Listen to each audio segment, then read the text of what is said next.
예수 이름으로 안녕하세요. 금요 예배를 위해서 하나님의 말씀을 먼저 보시겠습니다. 오늘 보실 하나님 말씀은 마태복음 11장 29절에서 30절 말씀이 되겠습니다. 마태복음 11장 29절 30절입니다. 나는 마음이 온유하고 겸손하니 나의 멍에를 메고 내게 배우라. 그러면 너희 마음이 쉼을 얻으리니 이는 내 멍에는 쉽고 내 짐은 가벼움이라 하시니라. 아멘. 네, 말씀과 예배를 위해서 예수 이름으로 기도를 함께 드리시겠습니다. 주 예수 그리스도 이름으로 오신 하나님, 오늘도 우리에게 은혜를 베풀어 주시고 어디 있든지 말씀으로 우리를 지켜주시며 오늘도 또 주실 말씀을 인하여 다시 한번 또 우리를 깨끗하게 해주실 것을 믿사옵고 예수 이름으로 감사를 드립니다. 사람의 말 되지 않도록 예수님 성령님 이 입술을 비롯해 우리 모든 것을 예수의 이름으로 주관해 주실 것을 간구드리며 이 모든 기도 주 예수 그리스도 이름으로 기도를 드립니다. 아멘.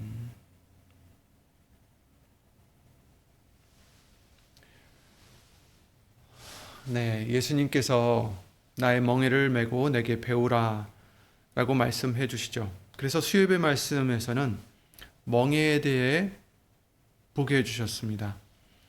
멍에는 우리가 살면서 어떤 책임감이나 어려움들을 의미할 수도 있지만 그것들은 멍에의 겉모습이고 겉모습일 뿐이고 사단은 정작 어떤 멍에에 사람들이 매여져 있는지 그들로 보지 못하게 하려 하죠. 숨기려고 합니다. 그래서 사람들은 자신들이 매여 있는 그 멍에가 무엇인지를 잘 몰라요. 그냥 생활의 어려움이 자기의 멍에라고 생각하겠죠. 하지만 성경을 통해서 우리에게 알려주신 것은 그 멍에는 바로 죄의 멍이다라는 것을 말씀을 해주셨어요. 예수님의 말씀은 그 본 모습을 보여주시는 거죠. 갈라디아서 4장 8절에서도 그러셨죠. 그러나 너희가 그때는 하나님을 알지 못하여 본질상 하나님이 아닌 자들에게 종노릇하였다라고 말씀하셨습니다. 그래서 예수님을 알기 전에 믿기 전에는 하나님이 아닌 자들, 이제 사단에 대해서 얘기해 주시는 거죠. 에게 종노릇하였다라고 말씀하시는데 갈라디아서 5장 1절에서 우리가 봤지만 그리스도께서 우리로 자유케 하려고 자유를 우리에게 주셨다라고 말씀하시면서 그러므로 굳세게 서서 다시는 종의 멍에를 매지 말라 이렇게 당부해 주셨습니다. 그래서 예수님은 나의 멍에를 매라 이렇게 말씀을 해주시는 거죠. 종의 멍에를, 죄의 종의 멍에를 이젠 벗어버리고 나의 멍에를 매라. 내 멍에는 쉽고 내 짐은 가볍다 이렇게 말씀을 해주시고 계십니다. 그 뜻은 종의 멍에는 심히 고되고 무겁다라는 말씀이게 되겠죠.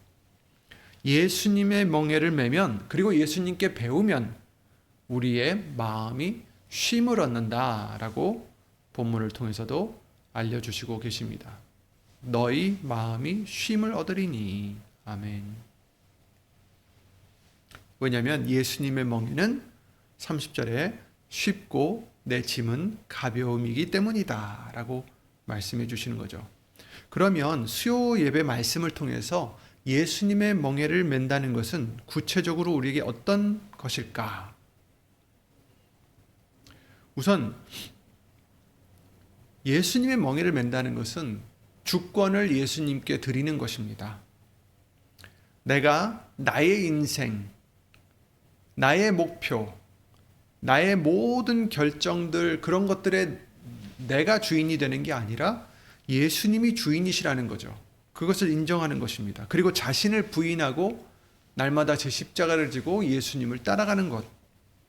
바로 이것이 예수의 이름으로 살아가는 것이고 예수님의 뜻을 구하고 따르고 겸손히 같은 방향으로 걸어가는 것이 바로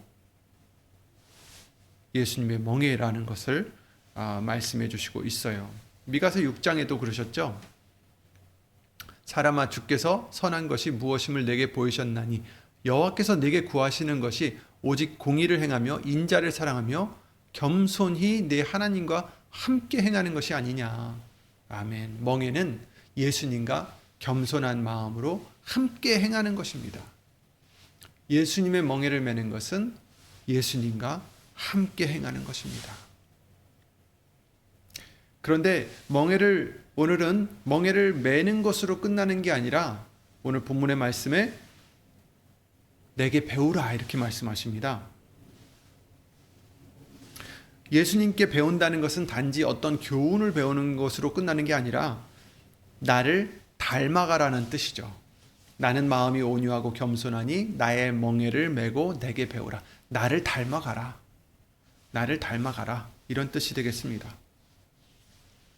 그리하면 너희 마음이 쉼을 얻으리라. 이렇게 말씀해 주시는 거죠. 그렇다면 우린 무엇을 배워야 될까요? 어떤 것을 예수님으로 배우고 닮아야 되나 알려주시는 것이 나의 마음, 온유하고 겸손한 나의 마음을 배워라, 닮아가라 이렇게 말씀해 주시는 것입니다. 예수님의 멍에가 쉽고 가벼운 이유가 바로 예수님의 마음이 온유하시고 겸손으로 가득하시기 때문입니다. 예수님의 멍에는 억압적으로 율법적으로 만들어지지 않고 온유와 겸손한 예수님의 마음으로 만들어졌기 때문이죠. 여기서 예수님은 우리에게 자기의 어떤 특정적인 행하심을 배우라 하신 것이 아니에요. 어떤 행동이 아니라 마음에 관해서 말씀하십니다. 내 마음을 배워라. 내 마음을 닮아가라. 나는 마음이 온유하고 겸손하니. 사실 그 어떤 우리의 행함에도 하나님이 결국 보시는 것은 우리의 마음이다라고 성경은 알려주시고 계십니다. 그렇죠? 사무엘상 16장 7절에 그러셨죠? 나 여호와는 중심을 보느니라. 그 용모와 신장을 보지 말라. 내가 이미 그를 버렸노라 하시면서 나의 보는 것은 사람과 같지 아니하니 사람은 외모를 보거니와 나 여호와는 중심을 보느니라. 우리의 마음을 보신다라는 거죠.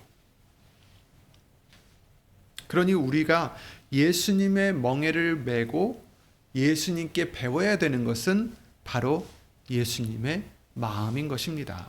빌립보서 2장 5절에도 우리에게 알려주신 바대로 너희 안에 이 마음을 품으라. 곧 그리스도 예수의 마음이니라고 하시면서 예수님이 하나님이신데도 불구하고 사람의 형체, 종의 형체를 가지고 자기를 비우시고 자기를 낮추신 것을 말씀을 해주시고 계시는데요. 그 마음을 품으라. 어떤 마음이십니까? 온유하고 겸손한 마음. 어떤 마음을 우리로 하여금 배우길 원하시나? 겸손하고 온유한 마음. 그래서 오늘은 온유에 대한 말씀을 잠깐 살펴보도록 하겠습니다. 여러분은 온유함이 뭐라고 생각되십니까? 사전에서는 온유함을 이렇게 설명하더라고요. 온화하고 부드럽다. 곧 조용하고 부드럽다. 이렇게 되어 있더라고요. 물론 우리가 예수님을 생각하면 이런 모습이 떠오르게 되는 게 당연하겠죠. 그런데 예수님도 화를 내신 적이 있잖아요. 조용하고 온화하고 부드러워야 되는데 예수님께서도 화를 내신 적이 있죠. 마태복음 그 2장에 나옵니다. 21장에 나옵니다. 예수께서 성전에 들어가사 성전 안에서 매매하는 모든 자를 내어 쫓으시며 돈 바꾸는 자들의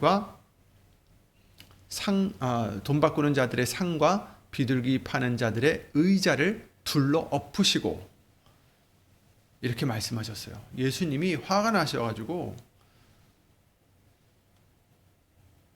그들의 상과 의자들을 둘러 엎으셨어요. 내어 쫓고. 다른 데서는 어쨌든 굉장히 예수님의 노하신 모습을 볼 수 있는 장면입니다. 분노에 가까운 모습이셨죠.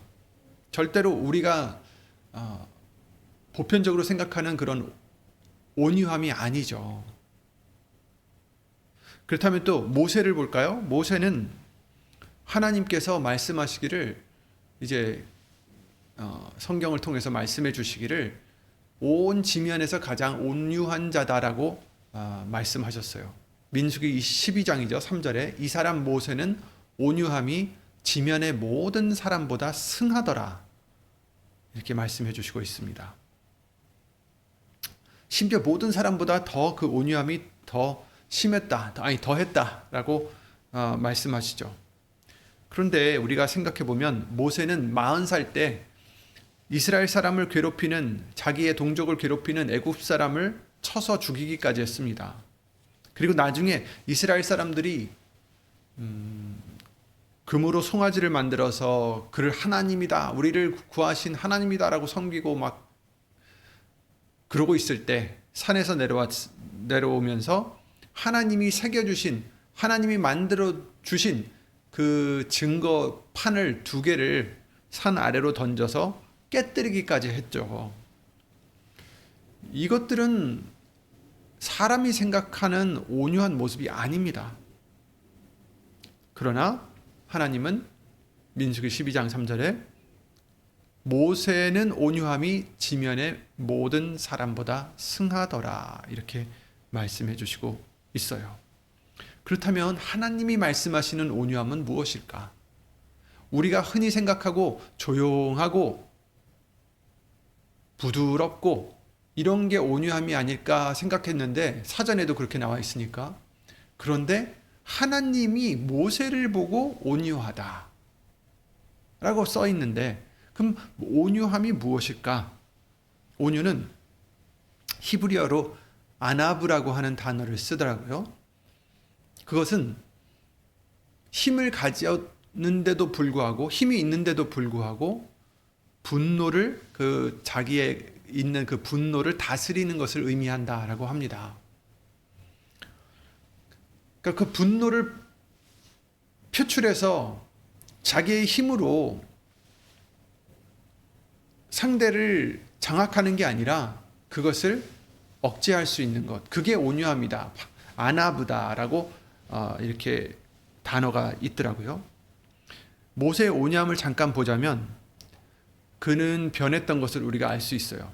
젊었을 때는 자기 힘으로, 자기의 권력으로, 왜 바로의 어떻게 보면 아들이죠. 네, 양자였지만 굉장한 높은 위치에 있었던 것을 알 수가 있는데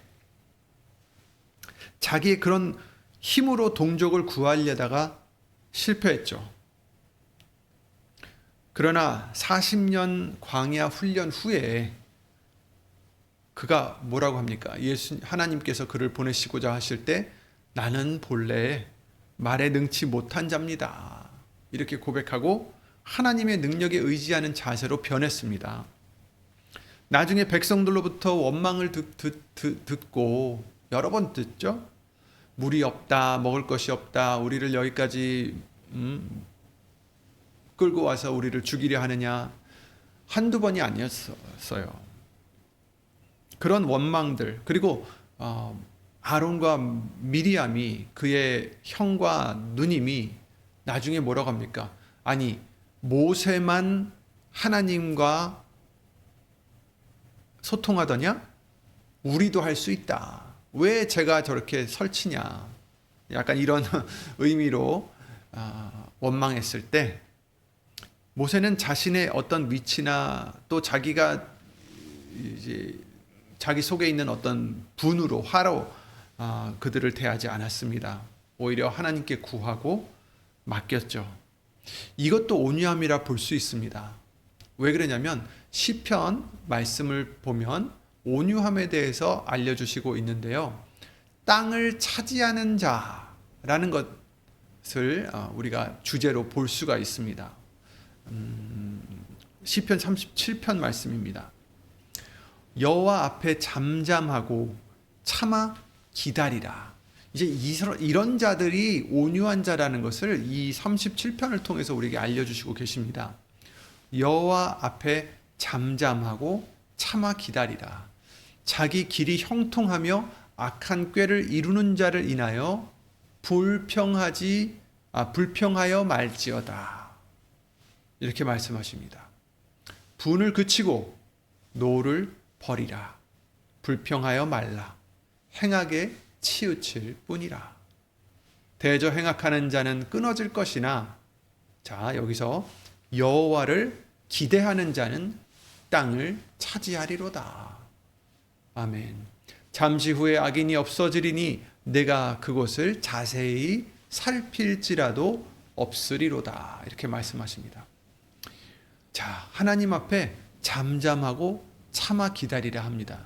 여기 이 시편 37편 말씀은 어떤 내용인지 잘 아시겠지만 어떤 내용입니까? 악한 행동을 하는데 악한 자가 너무 잘 나가는 거예요. 일이 잘 풀려요. 아니, 나는 지금 하나님의 뜻을 행하려고 하나님의 말씀을, 그 법을 지키려고 노력하고 애쓰는데 나는 저렇게 잘 나가질 못하는데 저 사람은 악을 행하면서도 내가 보기에 너무 잘 나가는 거죠. 형통하는 것 같이 보이는 거죠. 그래서 여기서 자기 길이 형통하며 악한 꾀를 이루는 자를 인하여 불평하여 말지어다. 그거에 대해서 불평하지 말라. 분을 그쳐라. 노를 버려라. 불평하여 말라. 그렇게 하는 것은 행악에 치우칠 뿐이다 라고 말씀하시면서, 행악하는 자는 끊어지겠지만 어떤 자요? 여호와를 기대하는 자. 여호와를 기대하는 자. 아, 우리 하나님이 어떻게 하실까? 기대하는 거죠. 아, 우리 하나님이 또 어떤 선을 베푸실까? 우리 하나님이 어떤 은혜를 주실까? 우리 하나님이 어떤 좋은 것으로 또 우리에게 주시려나? 불평하는 게 아니라 예수님을 기대하는 거예요. 기다리는 거죠. 잠잠히 참고 기다리는 것입니다.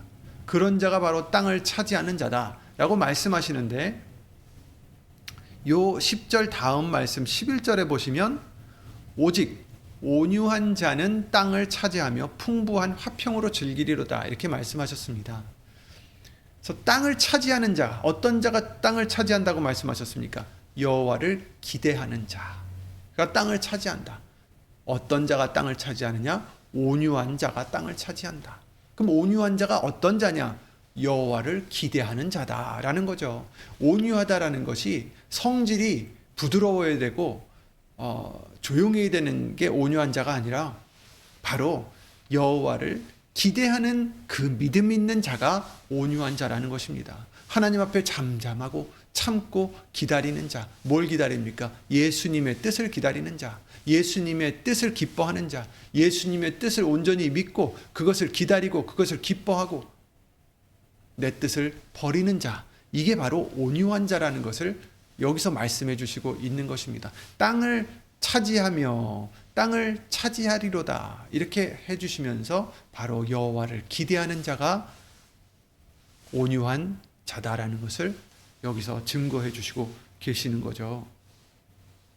그러니까 내 뜻이 아니라 내 방법과 내 계획과 내 시간에 이런 일들이 이렇게 되어야 된다라는 게 아니라 그것을 내려놓고 예수님의 뜻을 구하는 자, 예수님의 시간에 예수님의 계획대로 이루어지이다 하고 맡길 수 있는 그런 마음이, 그런 믿음이 바로 온유한 마음이라는 것입니다.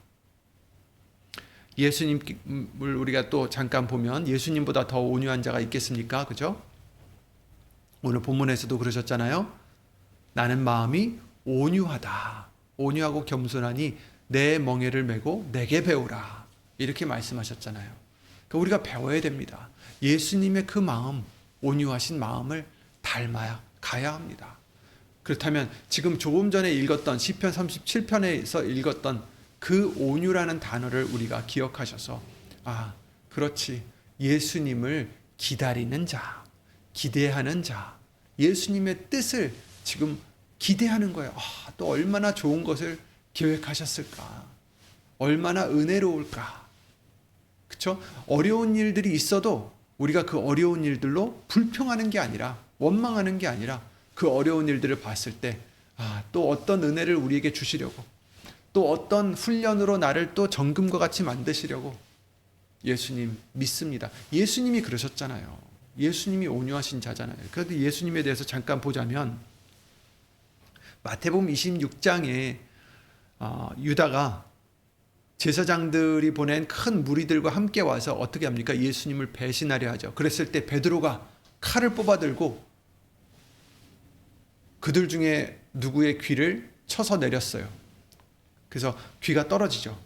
그걸 예수님이 주스셔서 또 어루만지시면서 그걸 고쳐주셨던 장면이 있는데, 거기서 예수님이 해주시는 말씀이 있죠. 너는 내가, 마태복음 26장 53절에 너는 내가 내 아버지께 구하여 지금 12영 더 되는 천사를 보내시게 할 수 없는 줄로 아느냐, 이렇게 말씀하십니다. 예수님은 권세가 있으시는 분이에요. 아버지께 구하면 다 되는 분이에요. 예수님께서 그러셨잖아요.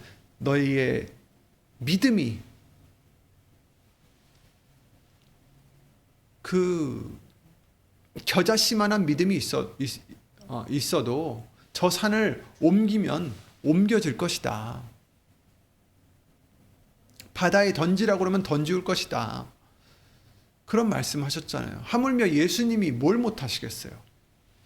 12영, 한 영은 제 기억으로 12,000명이었나요? 1200명이었나? 12,000명이었나? 되는 그 군대라고 했었죠. 그런데 그 12영, 몇 명인지 정확히는 지금 제가 기억이 안 나는데, 굉장한 많은 군사들의 그 숫자를 보고 한 영이라고 해요. 근데 12영 더 되는, 그러니까 천군 천사가 한 명이 와서도 몇십만 명을 죽인 것을 우리가 구약 성경을 통해서 볼 수 있는데, 12영이 더 되는 천사를 보내신다라는 것은 정말 무지무지한 상상을 초월하는 그런 병력을 얘기하는 거죠. 한 사람이 10만 명을 없앴는데, 한 천사가. 그런데 예수님이 말씀하시길 내가 아버지께 구하여 12영이나 더 되는 천사를 보내시게 할 수 없는 줄로 네가 아느냐? 할 수 있다라는 거죠. 하실 수 있다라는 거예요. 그런데 내가 만일 그렇게 하면 이런 일이 있으리라 한 성경이 어떻게 이루어지리요 하시더라. 예수님은 하실 수는 있으셨어요. 하실 수 있어요. 그런데 뭘 택하셨어요? 자기의 안위를 택하시지 아니하시고 성경이 이루어짐을, 말씀이 이루어지심을 택한 거죠. 이게 바로 예수님의 온유하신 마음인 것입니다.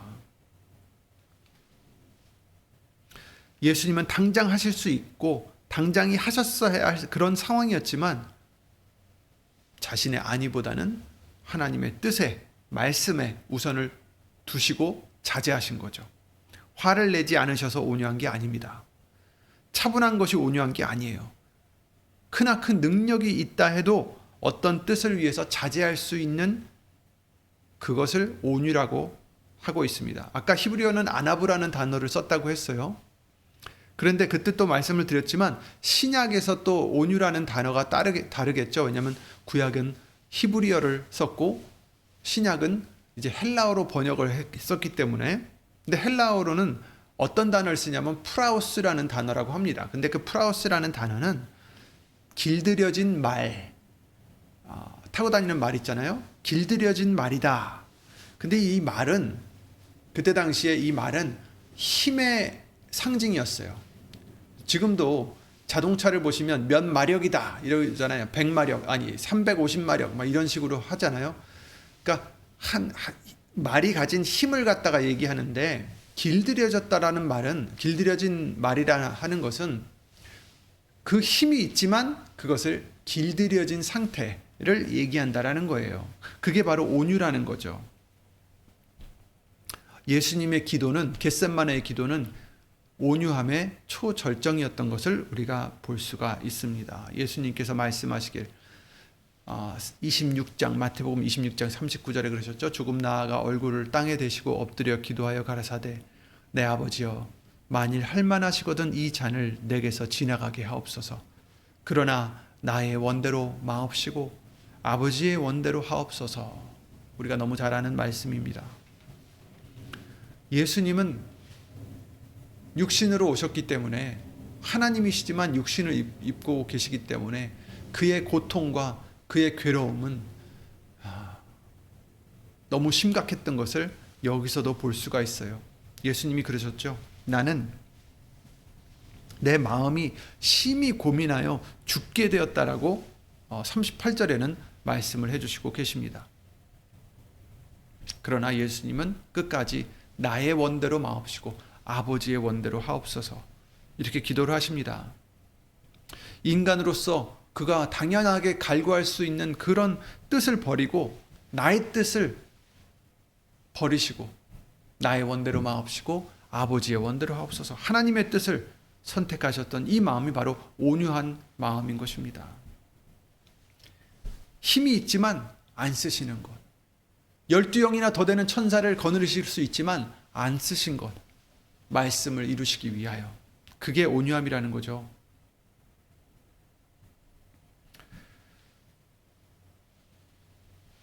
모든 예수님의 통제권을 내려놓고 아버지의 뜻에 철저하게 복종하겠다라는 그런 기도인 거죠.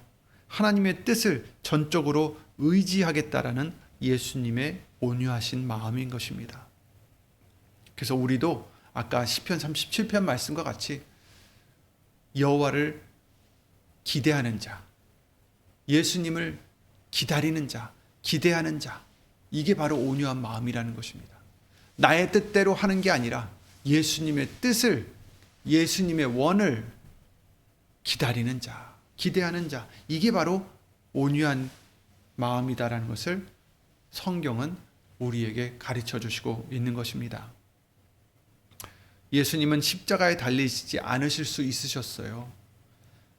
그가 맞으신 채찍질이나 얼굴에 침을 뱉음도, 또 주먹질을 당함도, 조롱도, 이 모든 것도 당하지 않으실 수 있으셨어요.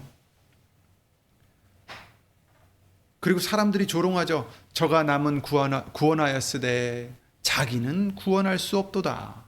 지금 십자가에서 내려올지어다. 그러면 우리가 믿겠노라. 이러면서 조롱을 할 때 예수님은 충분히 그들을 모조리 벌하시고 내려오실 수 있으셨습니다. 십자가에서. 육신의 고통과 우리의 죄 때문에 하나님과 단절된 것도, 그런 고통도 이런 자신이 가진 능력과 이런 것을 행하심에 있어서 아마도 큰 유혹이셨을 거예요. 아유, 저것들을 이제 우리가 생각해 보면 충분히 그러실 수도 있으셨지만 예수님은 끝까지 무엇을 위해서? 하나님의 뜻을, 말씀을 이루시기 위하여 인내하셨습니다. 이게 바로 예수님의 온유하심인 거죠. 시편 37편 말씀과 같이 여호와를 기대하는 자.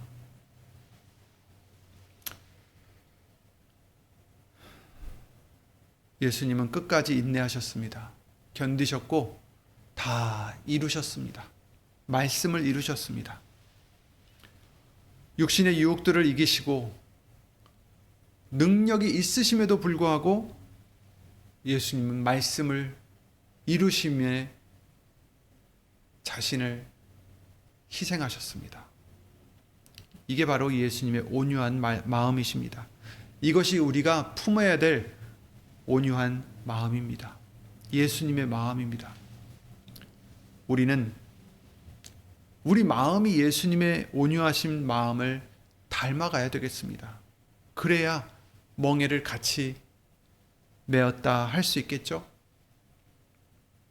그러므로 여러분, 우리가 어떤 결정을 내려야 될 때 우리는 예수님의 뜻을 구하시기 바랍니다. 내 뜻대로 마옵시고 예수님의 뜻이 무엇인지 예수님의 뜻대로 되기를 원합니다. 말씀이 이루어지길 구하시기 바랍니다. 억울한 일이 있을 때가 있어요. 그럴 때 분노를 내는 게 아니라, 그리고 분노를 억지로 억누르는 게 아니라 예수님께 맡기시기 바랍니다. 예수님, 어찌 해야 됩니까? 예수님의 뜻대로 해주세요. 예수의 이름으로 감사드립니다. 예수님의 뜻대로 될 줄 믿습니다. 빌립보서 4장 말씀과 같이 너희 구할 것을 감사함으로 하나님께 아뢰라. 그리고 타인의 실수나 잘못도 정죄하기보다는 중보기도로 하나님의 뜻을, 하나님의 계획을 구하시기 바랍니다. 이런 마음들이 온유한 마음입니다. 아까도 나왔지만 시편 37편 말씀대로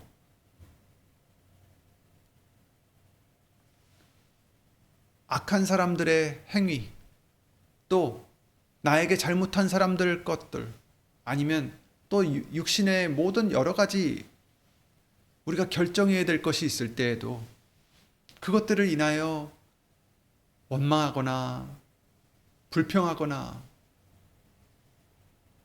노하거나 그런 게 아니라 예수님을 기대하는 자, 예수님 앞에 잠잠하고 참고 기다리는 자, 이런 자가 되셔서 온유한 자, 예수님의 온유한 마음을 닮아가는 우리들이 되시기를 예수 이름으로 기도를 드립니다. 아멘. 정말 2025년에는 예수 이름으로 온유한 마음을 닮아가는 예수님과 함께 멍에를 맨 우리 모두가 되시기를 예수 이름으로 기도를 드리겠습니다. 예수 이름으로 기도드리고 주기도문을 마치겠습니다.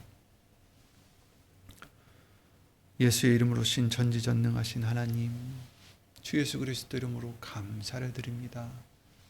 예수님을 통하여 우리에게 본을 보여주시고 나와 멍에를 메고 내게 배우라 하신 그 말씀과 같이 예수님과 함께 가는 이 길, 예수님을 닮아가는 길, 정말 우리는 아무 걱정 없이 예수님만 따라가기만 하면 되는 줄 믿습니다. 어려운 일이 있습니까? 고민되는 일이 있습니까? 걱정되는 일이 있습니까? 슬픈 일이 있습니까? 예수님이 이끌어주시는 이 멍에 함께 메고 예수님의 온유한 마음을 닮아가 이제는 나의 뜻을 위해서 고민하고 걱정하고 원망하거나 노를 내는 게 아니라 오직 예수님을 믿고 기대하고 잠잠히 기다릴 수 있는 우리들의 온유한 마음이 될 수 있도록 예수 이름으로 도와주시옵소서. 이와 같이 살고자 하는 심령들 위해 하나님의 사랑과 예수님의 은혜와 예수의 이름으로 보내신 성령 하나님의 교통하심과 운행하심이 영원토록 함께해 주실 것을 믿사옵고 이 모든 기도 주 예수 그리스도 이름으로 감사드리며 간절히 기도를 드립니다. 아멘. 아멘. 예수 이름으로 평안한 또한 주말 되시고 또 주일날 주실 말씀을 인하여 이 시편 37편 9절 말씀과 같이 예수님을 기대하는, 말씀을 기대하는 그런 우리가 되시길 바랍니다. 예수님 수고 많으셨습니다.